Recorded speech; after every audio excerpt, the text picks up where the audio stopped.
Hey guys, welcome to another episode of Man Reacts. I'm kind of on this Ben Shapiro kick lately. I'm not really a Ben Shapiro watcher, but here recently some older videos of his has been popping up in my timeline. And again, I don't really watch much Ben Shapiro.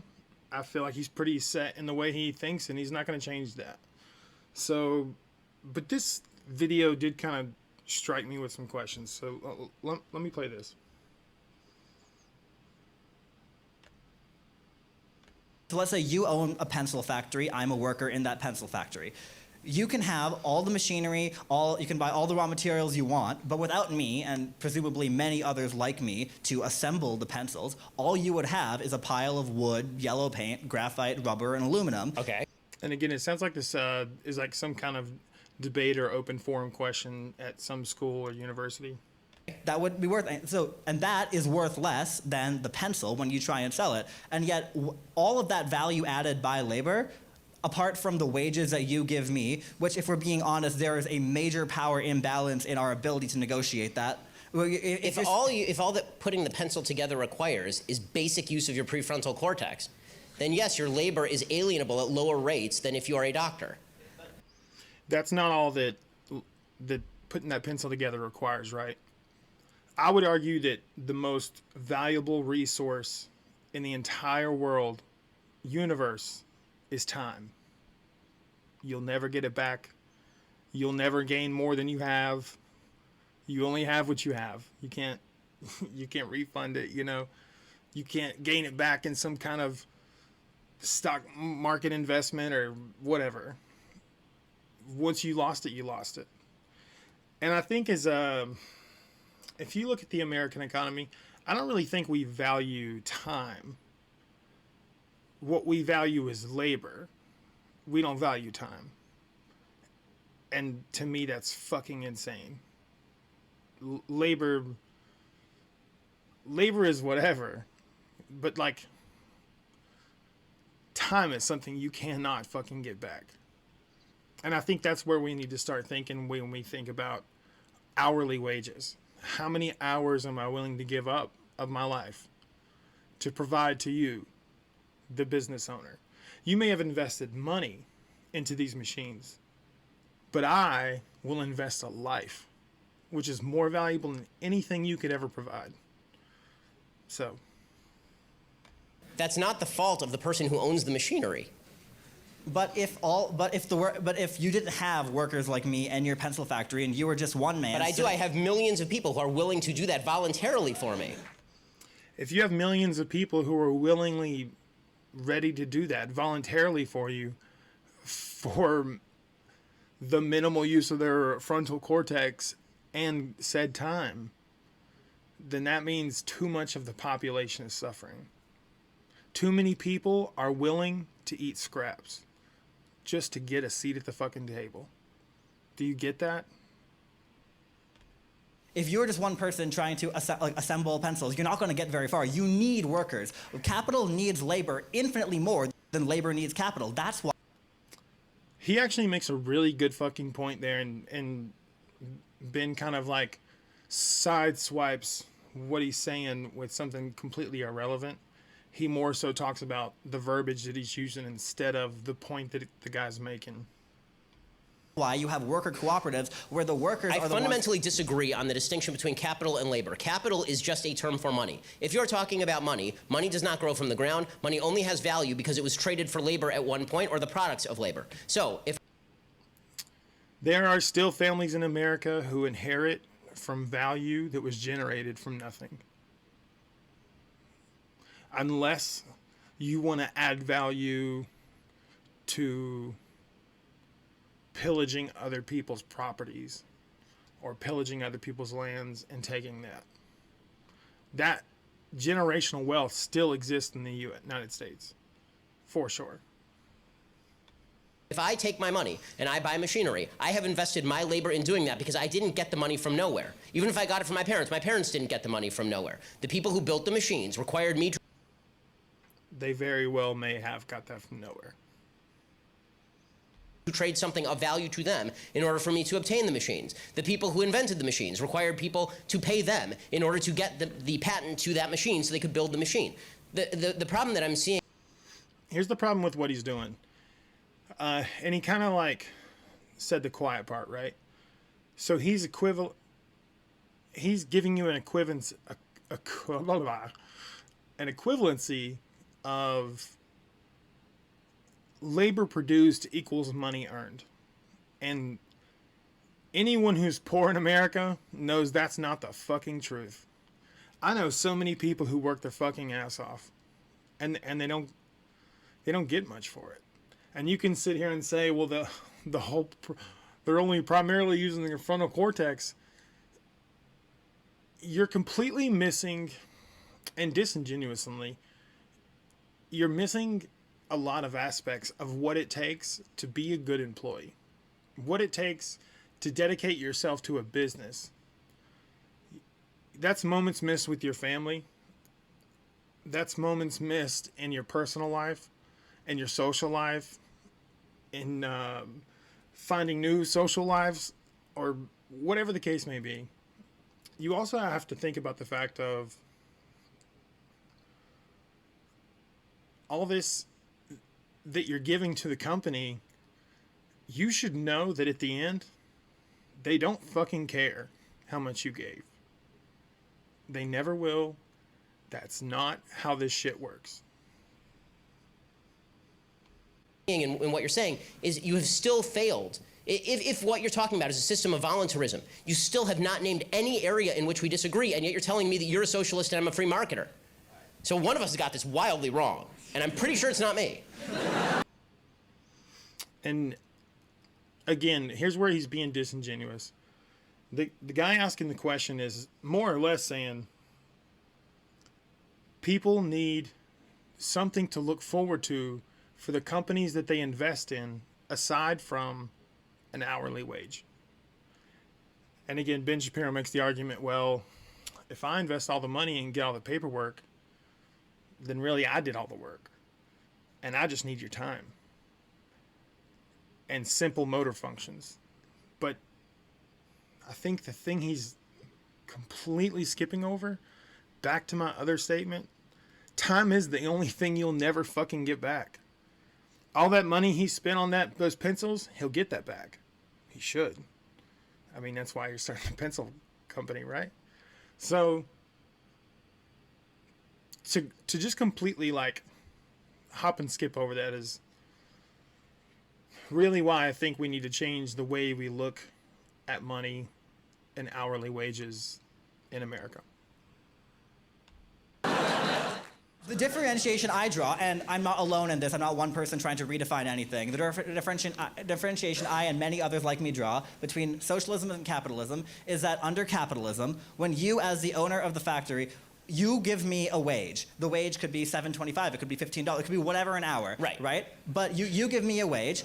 All the additional profit above the made from selling the pencils or whatever good you produce above what is reinvested into the company ultimately goes to you or the investors, those who own shares in the means of production. Right. Under socialism, those people are the workers, and the example I give, again, is cooperative enterprise. No, those are the people who are investing the risk. So if they carry the... But you're not really investing risk, right? A lot of these companies, especially in America, when they get to a certain like tout, they can't fail. They know people too high. Politicians, people in the government, people that are gonna speak for them if they ever need a bailout. We've seen it with car companies, banks. I mean, you fucking name the industry and we've tried to bail them out. I mean, fuck, Corona didn't fucking throw capitalism under the bus, right? I mean, if capitalism was really a true method in America, so many businesses would have fucking failed because of Corona. And we're not capitalist. We're corporate socialist. You're paying the money to fix their problems. And then they turn around and tell you that they're the ones taking the risk. Ain't that some fucking shit?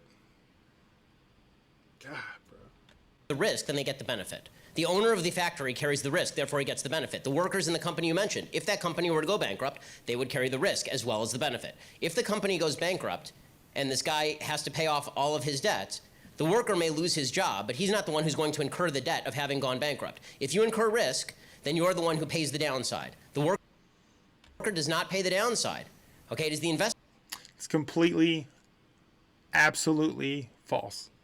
So he's completely talking about finances, right? If the business is the one that puts the money down, if they take the risk, and when again we talked about how they're not really taking risk because they have all their fucking friends to back them up. You don't. The government doesn't give a fuck about if your business fails, but their business failing makes them look bad. Politicians of that state. So they'll do anything they fucking can just not look bad.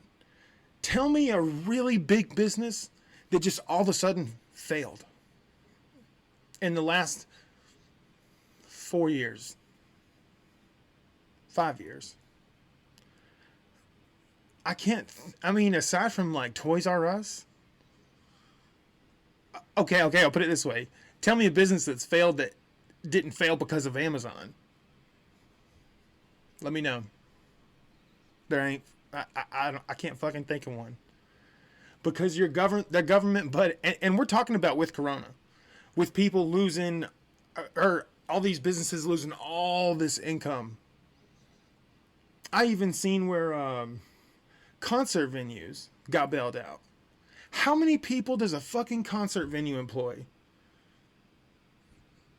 Really? Everything they hire is per event. That every venue I've ever been to, it's like that. Somebody's got some good lobbyists, is what it is. And let me hit back on what he says about the employer are the only ones taking the risk. Not true. So let's pretend this pencil company has medical coverage. It won't be 100%. It won't be. Because we don't have Medicare for all. So anything that company fails to provide under 100% medical coverage, you are taking risk for. That's part of your risk. If you work for that company for 25 years and then one day they decide they just want to be bought out and then sell off everything, and now here you are 50, 55, and you've gave most of your life and loyalty to this company and most of all time to this company. You've missed family memories, moments, events. And at the end, you think they're going to fucking be there for you? They don't give... No. Absolutely not, bro. Those are the risks that you take. When you give your time and life to these companies. And that is something to consider outside of that hourly wage. Or at least that's the way we look at it now.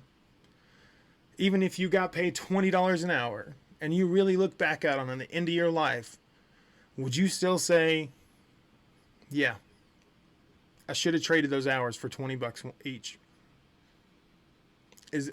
That's the way you should look at hourly wages. Because you're always going to be, what's that saying? The more money you make, the more problems you have. So you're always going to have problems, right? Just go ahead and chalk that up. Making more money will not get rid of these problems. But if you're able to situate yourself and not go for the first bid and not go for the first bite, not take that $12 an hour, shoot for 15, and if you got a little bit of cushion and you got that 15, try for 17. Am I making sense? Regardless of what it is, you need to always be trying to shoot better for it. Right? But we can't keep fucking relying on companies to be the bigger person and pay people what they should be paid. It's never going to fucking happen ever. Ever. Never. It'll never happen. The only reason that you're seeing wages go up now, especially like in fast food and convenience and things like that, is because people are fucking tired of it, bro. They're tired of working those jobs. Those jobs suck.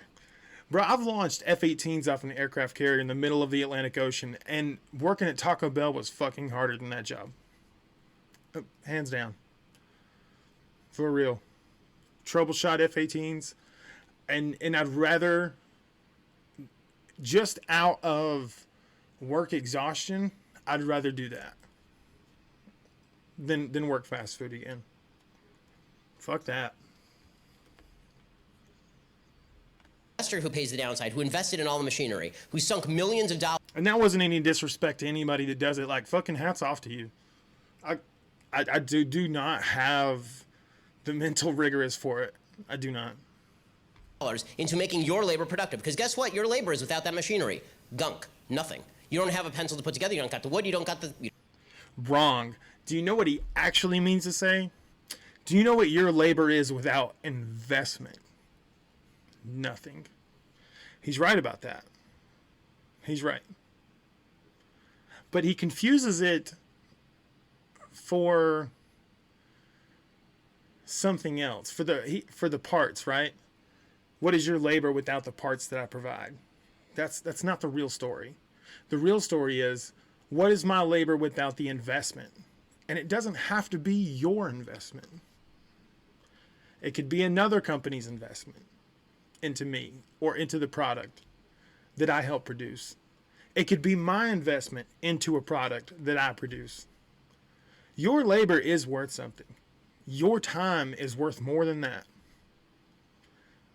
So I hope you guys got something to think about.